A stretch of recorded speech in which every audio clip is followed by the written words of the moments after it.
Cristo vemos el significado también del profeta. Así que el verdadero profeta, ese es el Cristo. Los profetas eran aquellos que transmitían al ser humano la palabra de Dios. Así que de alguna manera podemos comparar con el sacerdote, que los sacerdotes representaban al ser humano ante Dios, pero los profetas representaban a Dios ante el hombre. Así que vemos en la Biblia que están escritas muchas de las actividades de los profetas. Y vemos que dentro de todas las actividades hay algunas que nos quedan en escrito. Estos son los libros de los profetas. Todos estos son libros de los profetas. Y antes de la liberación de Babilonia, Joel, Jonás, Amós, Oseas, Isaías, Miqueas, Abaúm, Sofonías, Habacuc fueron escritos. Durante la cautividad fue Jeremías, Abdías, Ezequiel, Daniel, Isaías también. Pero después de la cautividad serían Ageo, Zacarías y Malaquías.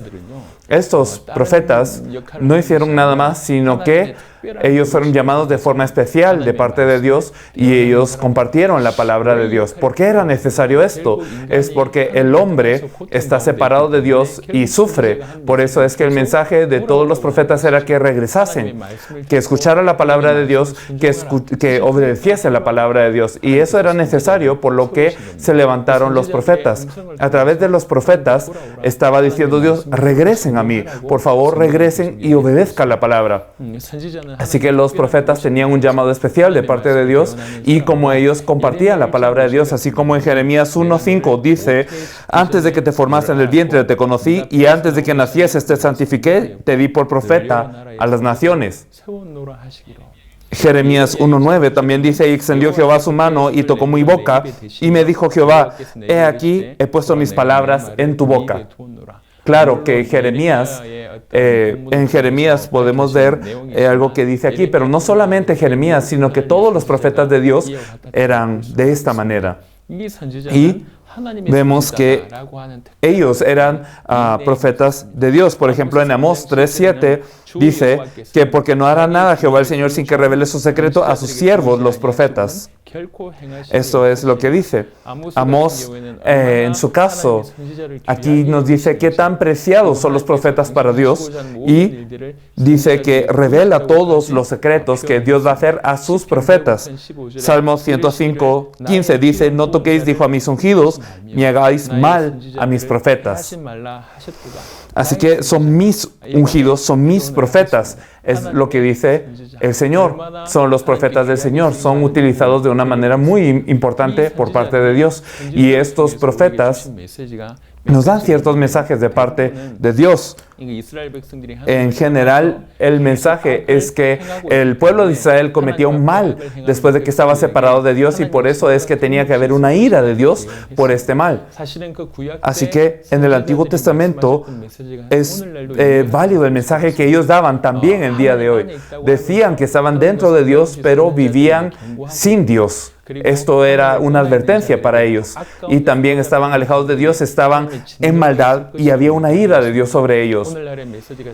Hoy el mensaje también ha sido solamente partido hacia una dirección. Por eso es que mucha gente solo habla del Dios de amor. Y claramente Dios es un Dios de amor que rebasa todo lo que nosotros esperamos. Pero también tenemos que recordar que Dios es un Dios de justicia, también es un Dios de ira. Es decir, si no existe ese Dios de ira, entonces no es este Dios. Claro que todos los profetas hablaron de esto. Hablaron de que hay un mal, de que hay una ira. Por eso es necesario regresar a Dios. Constantemente ellos advertían del mal de Israel y de Judá. Y algunos profetas no solo lo hicieron con su propia palabra, sino que es con su propia vida.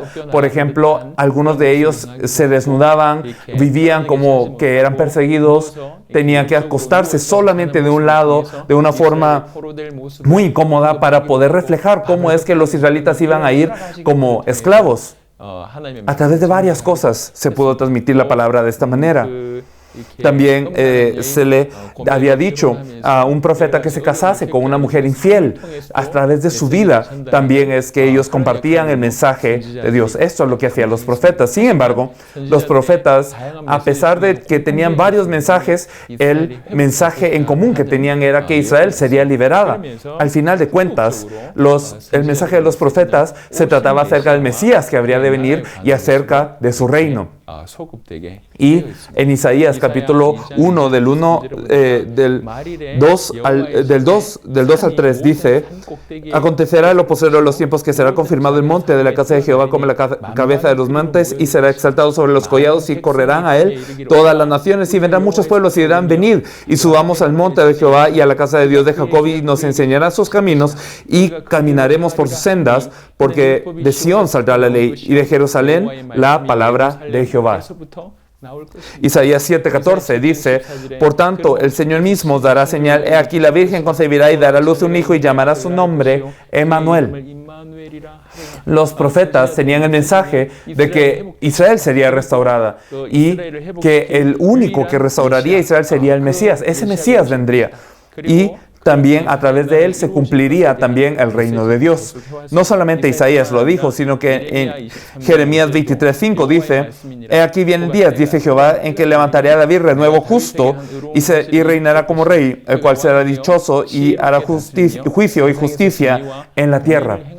Ezequiel 37, del 24 al 25 dice: mi siervo David será rey sobre ellos, y todos ellos tendrán un solo pastor, y andarán en mis preceptos, y mis estatutos guardarán, y los pondrán por obra. Habitarán en la tierra que di a mi siervo Jacob, en la cual habitaron vuestros padres. En ella habitarán ellos, sus hijos y los hijos de sus hijos para siempre, y mi siervo David será príncipe de ellos para siempre. Así que Isaías, Jeremías, Ezequiel y muchos otros profetas también hablan acerca de cómo sería restaurado de todo Israel y que el Mesías lo vendría a hacer. Y a pesar de que estos habían sido llamados como profetas especiales de Dios, ellos no eran seguros, ellos no eran perfectos. Jeremías 23:11 dice: porque tanto el profeta como el sacerdote son impíos, aún en mi casa hallé su maldad, dice Jehová. Ezequiel 22:25 dice: hay conjuración de sus profetas en medio de ella, como león rugiente que arrebata presa. Devoraron almas, tomaron haciendas y honra, y multiplicaron sus viudas en medio de ella. Zacarías 1:5 dice: vuestros padres, ¿dónde están? Y los profetas, ¿han de vivir para siempre? La palabra dice así. Así que los profetas que tenían que estar al frente de esta voz de Dios también eran imperfectos. Por eso es que al final necesitamos al verdadero profeta, aquel que permite que nos encontremos con Dios verdaderamente. Esto es lo que los libros proféticos nos revelan. El verdadero profeta, el Cristo. Esto lo veremos en la siguiente ocasión.